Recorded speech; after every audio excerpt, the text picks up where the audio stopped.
दोस्तों, हमारी जिंदगी में कई बार हम खुद को एक मुश्किल घड़ी में पाते हैं। कई बार हमें बड़े फैसले लेने पड़ते हैं, लेकिन हमें यह नहीं पता होता कि वो सही है या गलत। क्या उस फैसले का परिणाम हमारे जीवन में खुशियां लाएगा या मुसीबत। लेकिन कई बार हमारे पास सही निर्णय लेने की सुझाव नहीं होते और हम जल्दबाजी में फैसला कर लेते हैं, और उन फैसलों की वजह से हमारी जिंदगी सुखमयी हो सकती है या फिर हमारी जिंदगी नरक से भी बढ़कर हो सकती है। इसलिए सही फैसला लेने की क्षमता हमारे जीवन में सफलता हासिल करने के लिए आवश्यक है। तो चलिए आज की इस बोध कहानी के माध्यम से जानते हैं कि जीवन में सही फैसले कैसे लिए जाएं, और यह भी कि सही निर्णय लेने के तरीका कौन सा है। तो बिना किसी देरी के कहानी शुरू करते हैं। दोस्तों, कई साल पहले की बात है। एक छोटे से राज्य में एक बौद्ध भिक्षु निवास कर रहे थे, जिन्हें सभी जगहों पर उनके ज्ञान के बड़े चर्चे थे। वह बौद्ध भिक्षु बहुत ज्ञानी थे। उनके पास लोग बहुत दूर दूर से आते थे ताकि वे उनसे अपनी समस्याओं का समाधान प्राप्त कर सकें। उनके पास कोई भी कैसी भी समस्या लेकर क्यों ना आए, वह समस्या का समाधान अवश्य करते थे। जब भी वह किसी की समस्या सुनते तो उस समस्या को बड़े ही ध्यान से सुनते समझते, उसमें लीन हो जाते और उसके बाद कुछ देर के लिए वह आंखें बंद करते और समस्या के बारे में अच्छे से सोच विचार करते और उसके बाद उसका समाधान देते। ऐसे में कोई भी व्यक्ति उनके बारे में केवल एक ही बात सोचता था, शायद इन साधु के पास कोई ऐसी चमत्कारिक शक्तियां हैं जिससे ये समाधान पूछते हैं और उसके बाद हमें वह समाधान बताते हैं। एक बार एक युवक ने उन महाराज से यह पूछ भी लिया। उस शिष्य ने पूछा, क्या आपके पास ऐसी कोई चमत्कारी शक्तियां हैं जिसके कारण आप हमारी समस्याओं का समाधान करते हैं, या आपके पास ऐसी कोई दिव्य दृष्टि है जिससे आप हमारी समस्याओं का समाधान खोज पाते हैं। उस युवक की यह बात सुनकर वह साधु जोर जोर से हंसने लगे, लेकिन उन्होंने उस युवक की बात का कोई जवाब नहीं दिया। उसके कुछ ही दिनों बाद उस राज्य में एक बड़ी अजीब सी घटना घटी। उस राज्य में एक बुढ़िया औरत रहा करती थी जो अपने पूरे घर में अकेले ही रहती थी। उसका कोई न था। उस राज्य से होकर 4 मित्र अपने घर की ओर जा रहे थे। वे लोग दूसरे नगर में काम करके पैसा इकट्ठा करके अपने गांव की ओर जा रहे थे। यह बात बहुत पुराने जमाने की है, जब यातायात के साधन न हुआ करते थे, इसलिए वे लोग पैदल ही यात्रा किया करते थे। इसी कारण वे चारों मित्र अपने अपने धन को इकट्ठा करके अपने गांव की ओर प्रस्थान कर रहे थे। उन चारों ने अपना अपना धन एक छोटी सी पोटली में रखा था और उसी पोटली में उन सबकी सारी कमाई थी। तभी उन चारों मित्रों में से एक मित्र कहता है, मित्रों, इस तरह से यदि हम अपना धन अलग अलग रखेंगे तो इससे हमारा धन चोरी हो सकता है। क्यों ना हम अपना सारा धन एक ही पोटली में रख दे, जिससे हम सब इस पर ध्यान भी दे सकेंगे और हमारा धन सुरक्षित भी हो जाएगा। और जब हम अपने गांव पहुंच जाएंगे तो हम वहां पर अपना अपना हिस्सा इसमें से ले लेंगे। उन तीनों मित्रों ने उस युवक की बात मान ली और वे सभी मिलकर अपना धन एक ही पोटली में रख देते हैं और वे सभी मिलकर अपने गांव की ओर आगे बढ़ते हैं। चलते चलते काफी समय बीत चुका था और अब रात्रि होने वाली थी। तभी आगे चलकर रास्ते में उन्हें एक घर दिखाई दिया जहां पर एक बूढ़ी औरत रहा करती थी। रात्रि का समय भी हो चुका था और उन चारों मित्रों को रात रुकने के लिए कोई न कोई जगह की आवश्यकता भी थी। ऐसे में उन चारों ने मिलकर यह योजना बनाई कि वे लोग आज रात इसी घर में ठहरेंगे। इसलिए वे चारों लोग उस घर की ओर आगे बढ़ते हैं। उस घर का दरवाजा खटखटाते हैं। तभी सामने से एक बूढ़ी औरत दरवाजा खोलती है और उन चारों मित्रों में से एक मित्र हाथ जोड़कर उस बूढ़ी औरत से कहता है, माताजी, हम अपने गांव की ओर जा रहे थे, लेकिन यहां रास्ते में ही रात हो गई और अब हम इतनी रात में सफर नहीं कर सकते। इसलिए हमारी आपसे विनती है कि हम आपके यहां पर एक रात रुकना चाहते हैं। कल सुबह होते ही हम यहां से चले जाएंगे। उस बूढ़ी औरत ने काफी देर सोच विचार किया और उसके बाद वह बूढ़ी औरत कहती है, ठीक है, तुम सभी आज रात के लिए यहां पर रुक सकते हो। मुझे कोई दिक्कत नहीं, मैं खाना बनाने जा रही हूं। कहो तो तुम लोगों के लिए भी बना दूं। उन चारों ने सहमति जताते हुए कहा, हां बिल्कुल। उसके बाद उन चारों मित्रों ने वर्धन की पोटली उस बूढ़ी औरत को थमा दी और कहा, माताजी, इस पोटली में हमारे साल भर की कमाई है। हम चारों ने अब तक का अपना सारा कमाया हुआ धन इसी पोटली में रखा है और अब हम इसे आपको सौंपते हैं, क्योंकि यह हम चारों से ज्यादा आपके पास सुरक्षित होगा। हम बस इतना चाहते हैं कि यदि हम चारों में से कोई एक व्यक्ति से लेने आए तो आप इस पोटली को उसे मत देना जब तक कि हम चारों एक साथ इस पोटली को लेने ना आए। तभी वह बूढ़ी औरत कहती है, ठीक है बेटा, यदि तुम चारों एक साथ आओगे तभी मैं इस पोटली को आपको सौंपेंगी। और वैसे भी आप लोग तो सुबह यहां से चले जाने वाले हैं, मैं आपको सुबह ही यह पोटली थमा दूंगी। वह धन की पोटली उस बूढ़ी औरत को थमाकर चारों मित्र निश्चिंत हो जाते हैं कि अब उनका धन सुरक्षित है, और वे लोग खाना खाकर सो जाते हैं। अगली सुबह जब वह चारों उठते हैं तो सभी लोग अपनी आगे की यात्रा के लिए तैयारियां शुरू कर देते हैं। उन चारों नौजवानों में से एक नौजवान थोड़ा सा बदमाश था। वह अपने उन तीनों मित्रों से कहता है, भाइयों, इस बूढ़ी औरत ने हमारी रात भर खातिरदारी की है, हमें अच्छा भोजन खिलाया, सोने के लिए अच्छी जगह दी, रात भर यहां सर छुपाने के लिए एक अच्छा मकान दिया, और हमने अब तक उसके लिए कुछ नहीं किया। वह बूढ़ी औरत अकेले ही खेतों में काम कर रही है। क्या हम सभी यहां से जाने से पहले इस बूढ़ी औरत की मदद नहीं कर सकते? उस बदमाश नौजवान ने मन ही मन यह योजना बना ली थी कि वह किसी तरह से भी उस बुढ़िया से पोटली हासिल करके ही रहेगा। बाकी के तीनों मित्र उसकी बातों में आ जाते हैं और वे सभी मिलकर उस बुढ़िया की मदद करने अर्थात खेतों में काम करने के लिए चल पड़ते हैं। वे सभी मिलकर खेतों का काम कर ही रहे थे कि तभी वह बदमाश नौजवान अपने बाकी तीनों मित्रों से कहता है, मित्र, मुझे जोरों की प्यास लग गई है, मैं जरा उस बूढ़ी औरत से पानी मांग कर लाता हूं। वह बाकी मित्र भी अब काफी थक चुके थे, उन्हें भी जोरों की प्यास लगी थी, इसलिए वह तीनों मित्र उसे वहां से जाने की अनुमति दे देते हैं। जैसे ही वह बदमाश उस बूढ़ी औरत के पास पहुंचता है, वह उस बूढ़ी औरत से कहता है, माताजी, अब हम यहां से जा रहे हैं, कृपया करके हमारे धन की पोटली हमें वापस दे दें। इस पर वह बूढ़ी औरत कहती है, नहीं नहीं, जब तक तुम चारों एक साथ ना हो तब तक मैं वह पोटली किसी को नहीं दे सकती। तुम्ही ने तो कहा था कि जब तक हम चारों एक साथ ना हो तब तक यह पोटली किसी को नहीं देनी है। तभी वह बदमाश उन तीनों की तरफ इशारा करते हुए कहता है, लाऊं। उन तीनों ने सोचा कि हमारा मित्र हमारे लिए पानी लाना चाहता है, इसलिए वह हमसे आज्ञा मांग रहा है।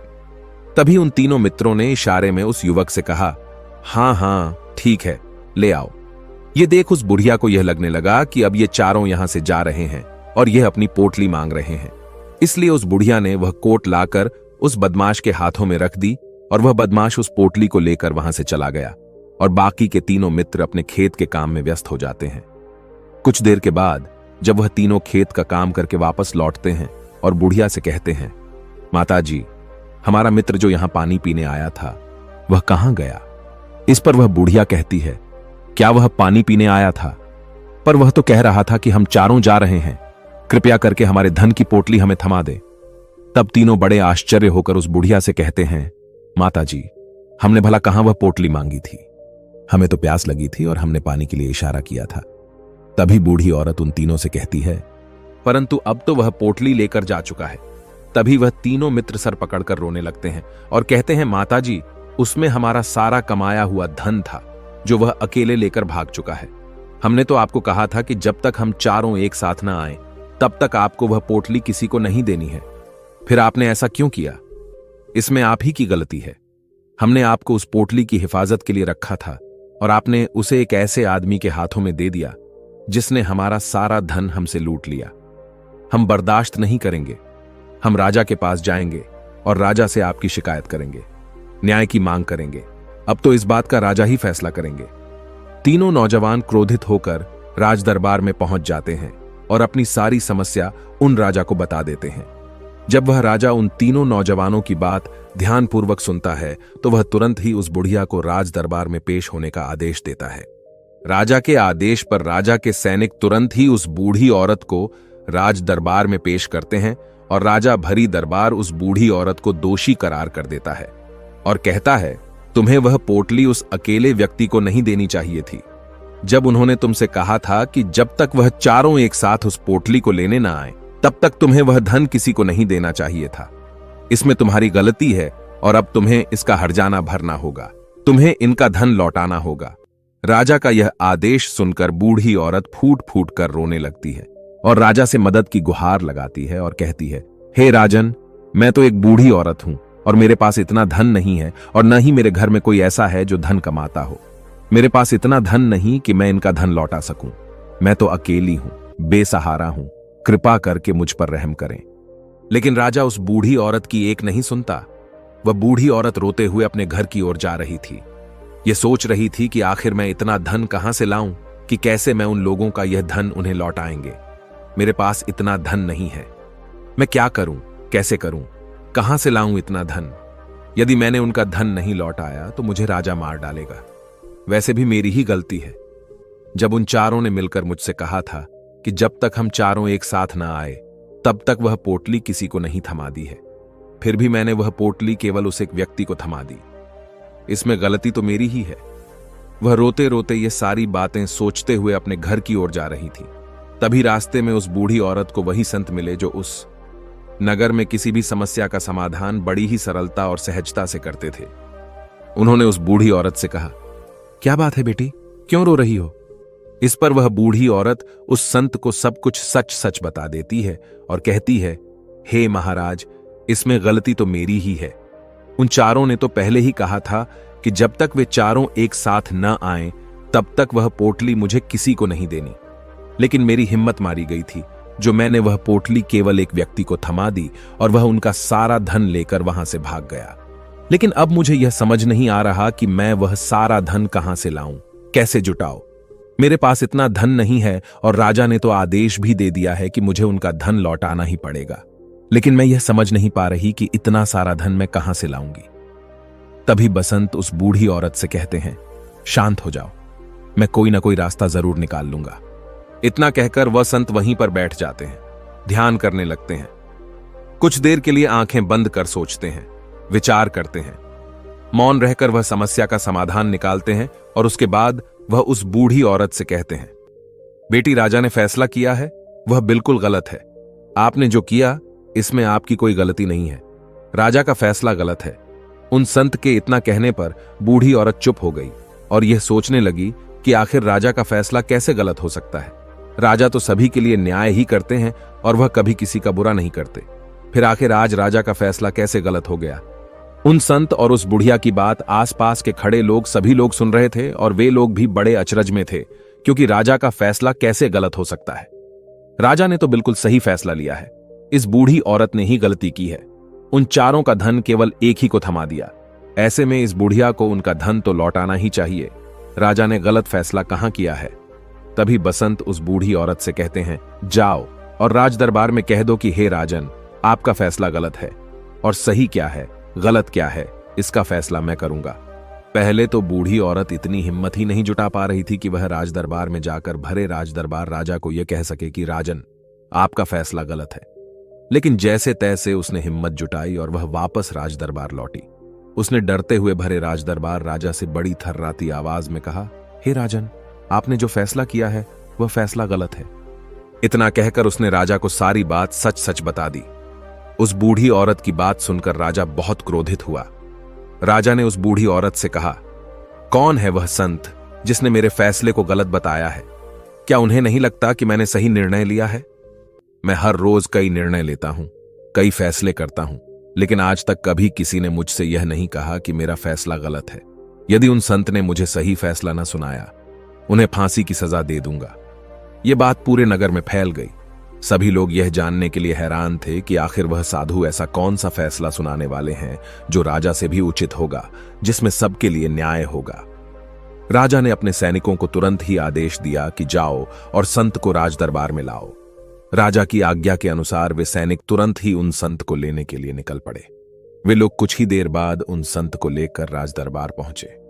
राज दरबार में सभी लोग उपस्थित थे और सभी लोग उन संत के फैसले का इंतजार कर रहे थे। उन संत को देखकर राजा कहता है, महाराज, आपको ऐसा क्यों लगता है कि हमने जो फैसला किया है वह गलत है? इस बुढ़िया ने यह वादा किया था कि वह चारों लोगों को एक साथ ही वह पोटली थमाई गई। फिर आखिर उसने अपना वादा क्यों तोड़ा? इसने यह गलती क्यों की कि इसने केवल एक ही को पोटली थमा दी और वह उनका सारा धन लेकर यहां से भाग गया? तो क्या इसमें इसकी गलती नहीं है? क्या इसे इनका धन नहीं लौटाना चाहिए? इस पर वह साधु बड़ी विनम्रता से राजा से कहते हैं, हे राजन, यह आपका फैसला था, लेकिन मैं आपसे कुछ कहना चाहता हूं। इस पर राजा कहता है, ठीक है, कहिए, आप क्या कहना चाहते हैं? इस पर वह साधु बड़ी विनम्रता से राजा से कहता है, हे राजन, जैसा कि वादा किया गया था कि पोटली एक साथ उन चारों को ही दी जाएगी, तो अभी तो यह केवल 3 है। चौथा कहां है? तो इनसे कहिए कि यह लोग यहां से वापस जाएं और अपने उस चौथे मित्र को यहां लेकर आएं, तभी इनका धन वापस किया जाएगा। और वादा भी ऐसा ही किया गया था कि जब तक चारों लोग एक साथ न हो तब तक उनका धन उन्हें नहीं लौटाया जाएगा। और यदि यह बूढ़ी औरत इन तीनों को धन लौटा देती है तो यह बूढ़ी औरत अपना वादा तोड़ देगी और यह सही नहीं है। इसलिए यदि आप चाहते हैं कि इनका धन लौटाया जाए तो पहले इनसे कहिए कि ये लोग जाएं और अपने उस चौथे मित्र को यहां पर वापस ले आएं। उस राज दरबार में हर कोई इस बात को सुनकर बहुत खुश हुआ। सभी ने उन संत की बहुत तारीफ की। राजा भी उन संत के इस फैसले से पूरी तरह से सहमत था।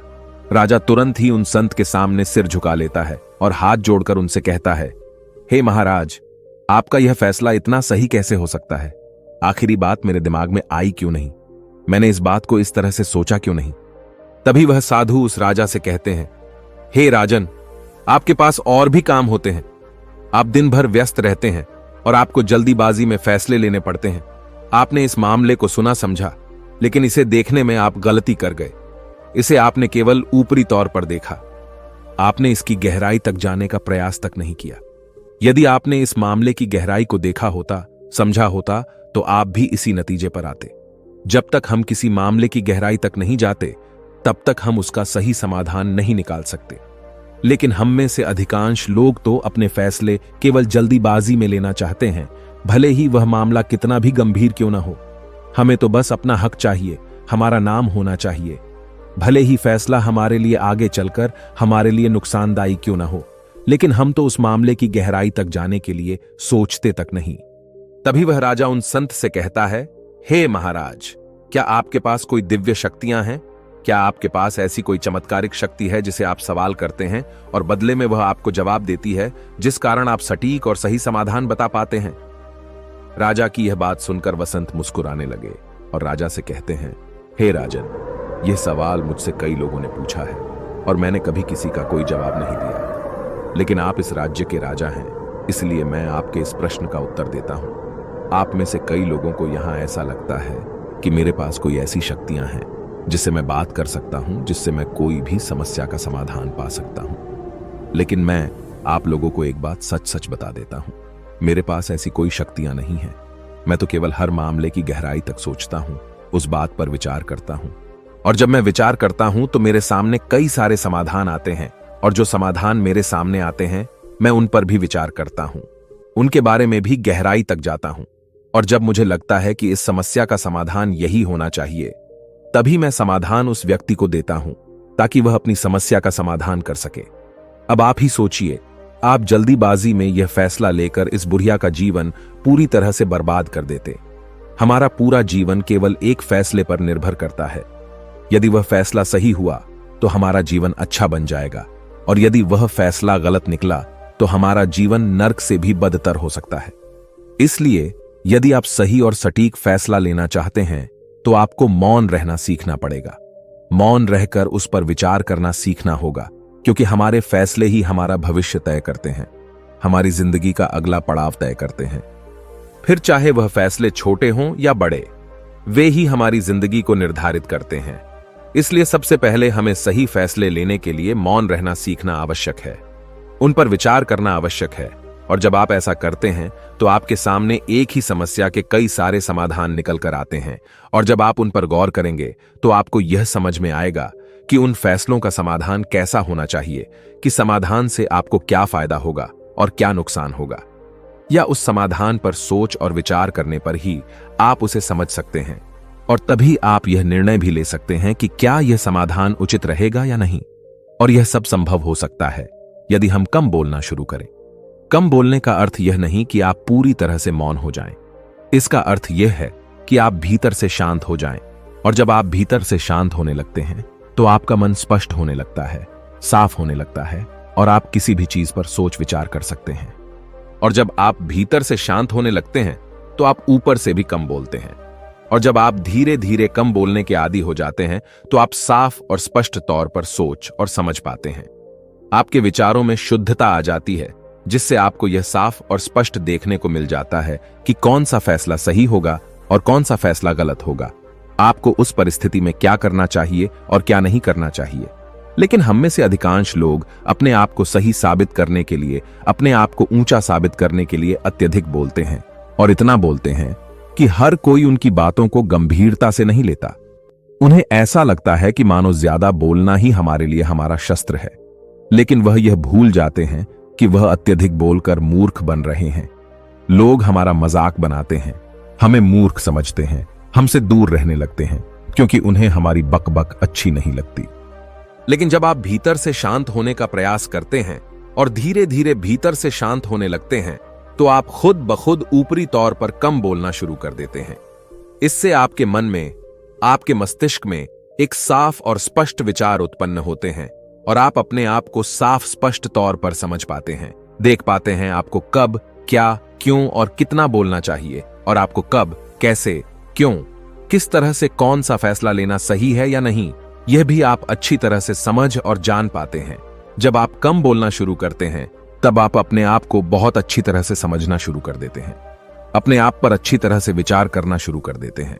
तब आपको यह बात भी बहुत अच्छी तरह से समझ में आने लगती है कि जो हम बेकार की बकबक करते हैं, उस पर हमारे शरीर की बेवजह ही कितनी सारी ऊर्जा यूं ही व्यर्थ हो जाती है, नष्ट हो जाती है, जिसे हम चाहें तो किसी जरूरी काम में लगा सकते हैं, फैसले लेने में लगा सकते हैं, जिससे हम तनाव मुक्त रह सकते हैं और हमें अच्छी नींद भी आ सकती है। और यदि आप इसी प्रकार सोच विचार कर फैसले लेना शुरू करते हैं, तो आपका मस्तिष्क भी अच्छी तरह से काम करने लगता है और आपका मस्तिष्क पहले से भी ज्यादा शक्तिशाली हो जाता है। और इसका एक बहुत अच्छा उदाहरण भी आपको मैं बताना चाहूंगा। जब आप स्कूल में पढ़ते थे या फिर आज भी आप पढ़ रहे हो, तो आपने देखा होगा कि जो बच्चे होनहार होते, होशियार होते हैं, वे लोग बहुत कम बातें करते हैं और अपना समय सही चीजों में लगाते हैं। वह अधिकांशतः अपना समय मौन होकर ही बिताते हैं। इसी वजह से वह पढ़ाई करने में बहुत तेज होते हैं। वह जो कुछ भी पढ़ना चाहते हैं, वह उसे याद कर ले जाते हैं। लेकिन वहीं पर दूसरी तरफ जो लोग बहुत अधिक बोलते हैं, यदि आप उन्हें पूरे 24 घंटे भी दे दें, तो भी वह उस तरह से उन चीजों को याद नहीं रख सकते जिस तरह से वह मौन रखने वाले बच्चे उन बातों को याद कर लेते हैं।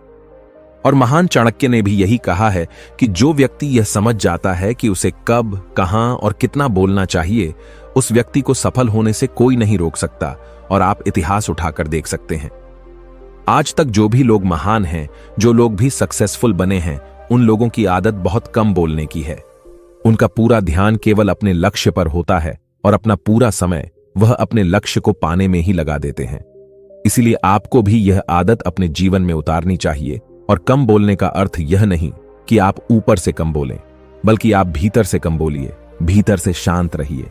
यदि आप रोज इसका अभ्यास करते हैं, तो केवल कुछ दिनों में ही इससे होने वाले लाभ आपको आपके सामने नजर आने लगेंगे। लेकिन वहीं पर दूसरी तरफ जो लोग बहुत अधिक बोलते हैं, यदि आप उन्हें पूरे 24 घंटे भी दे दें, तो भी वह उस तरह से उन चीजों को याद नहीं रख सकते जिस तरह से वह मौन रखने वाले बच्चे उन बातों को याद कर लेते हैं। और महान चाणक्य ने भी यही कहा है कि जो व्यक्ति यह समझ जाता है कि उसे कब, कहां और कितना बोलना चाहिए, उस व्यक्ति को सफल होने से कोई नहीं रोक सकता। और आप इतिहास उठाकर देख सकते हैं, आज तक जो भी लोग महान हैं, जो लोग भी सक्सेसफुल बने हैं, उन लोगों की आदत बहुत कम बोलने की है। उनका पूरा ध्यान केवल अपने लक्ष्य पर होता है और अपना पूरा समय वह अपने लक्ष्य को पाने में ही लगा देते हैं। इसीलिए आपको भी यह आदत अपने जीवन में उतारनी चाहिए। और कम बोलने का अर्थ यह नहीं कि आप ऊपर से कम बोलें, बल्कि आप भीतर से कम बोलिए, भीतर से शांत रहिए। यदि आप रोज इसका अभ्यास करते हैं, तो केवल कुछ दिनों में ही इससे होने वाले लाभ आपको आपके सामने नजर आने लगेंगे। दोस्तों, आपने आज के इस वीडियो से क्या सीखा, वह मुझे आप कमेंट में बता सकते हैं। इसी के साथ में उम्मीद है कि आपको आज की वीडियो पसंद आई होगी। तो इस वीडियो को उस इंसान को शेयर करें जिससे यह कहानी सुनने की जरूरत है, और उसी के ठीक बाद चैनल को सब्सक्राइब करें। तो चलिए फिर मिलते हैं ऐसी एक और नई वीडियो में एक नए मैसेज के साथ। तब तक के लिए अपना ख्याल रखें। धन्यवाद और नमो बुद्धाय।